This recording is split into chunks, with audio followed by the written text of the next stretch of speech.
The title of today's interactive read aloud is The Smart Cookie, written by Joey John and illustrated by Pete Oswald. Double thumbs up if you like cookies! This book is about all different ways that you can be a smart cookie. So let's see what's going on. Greetings! I'm Cookie. I live in a bakery on a street corner near a river. Look, this street's name is Sweet Street. We're gonna go into the bakery. It looks like a nice place to live in. Come on in!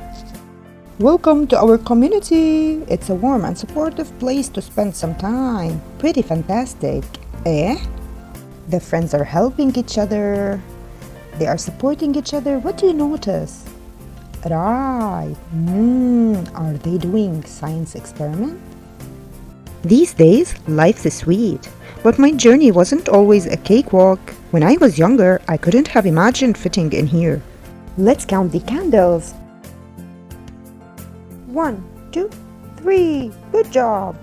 For a long time, I didn't feel comfortable speaking up or sharing my ideas. I didn't feel like a smart cookie. Look, how is she feeling? Yes, she's sad. I wanted to be a cookie who knew all the answers. A cookie who felt confident in a group. A cookie who said, "Aha," when solving a puzzle. But what does this word mean? Like this. Aha. I got it. I knew it. Aha.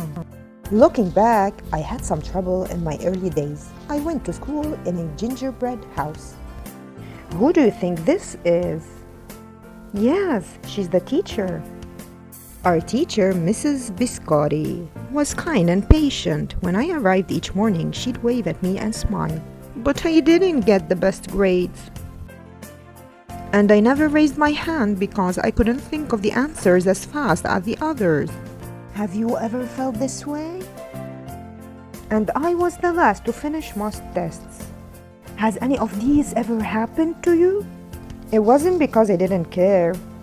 And it wasn't because I didn't try. Sometimes I'd get distracted and mess up, even though I knew the material. Those were the most frustrating moments at all. Once, I misspelled the word dough. That was rough. Another time, I added when I meant to subtract. Occasionally, we had a lesson where I had absolutely no idea what was happening. I just couldn't keep up.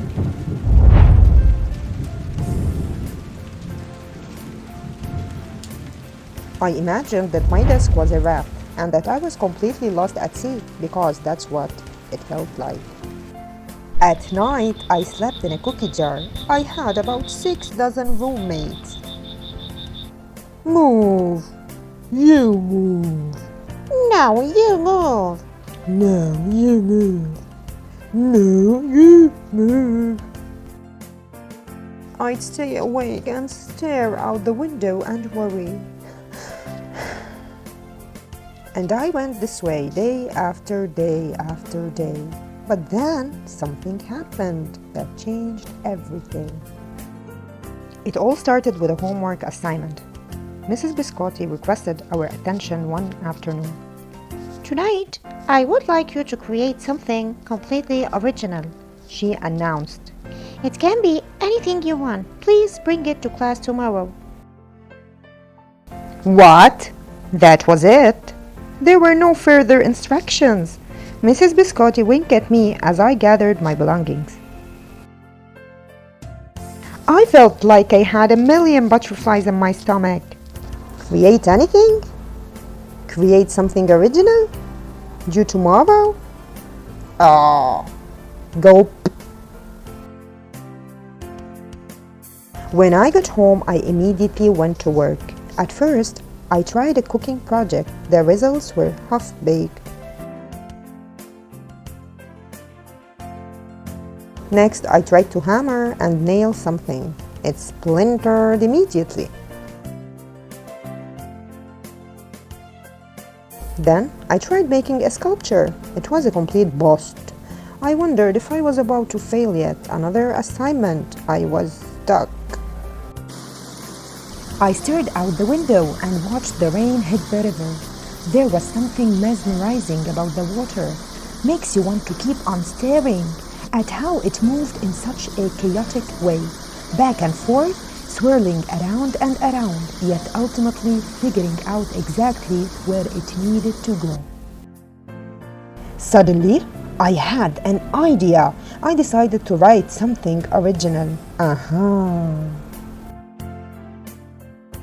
poem. I came up with a title based on how I be feeling, my crumbly days. After that, the rest of it seemed to fall into place. I wrote and I wrote. I lost track of time. An hour went by in a flash. I said when I was finished.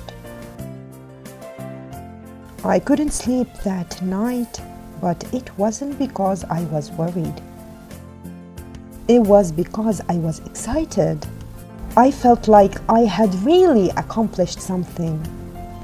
I felt smart. The following day, Mrs. Biscotti asked for volunteers to share what we'd created. One kid showed off his original frosting art. Another kid revealed her sprinkle distribution machine. It was neat seeing how everyone was good at such different things.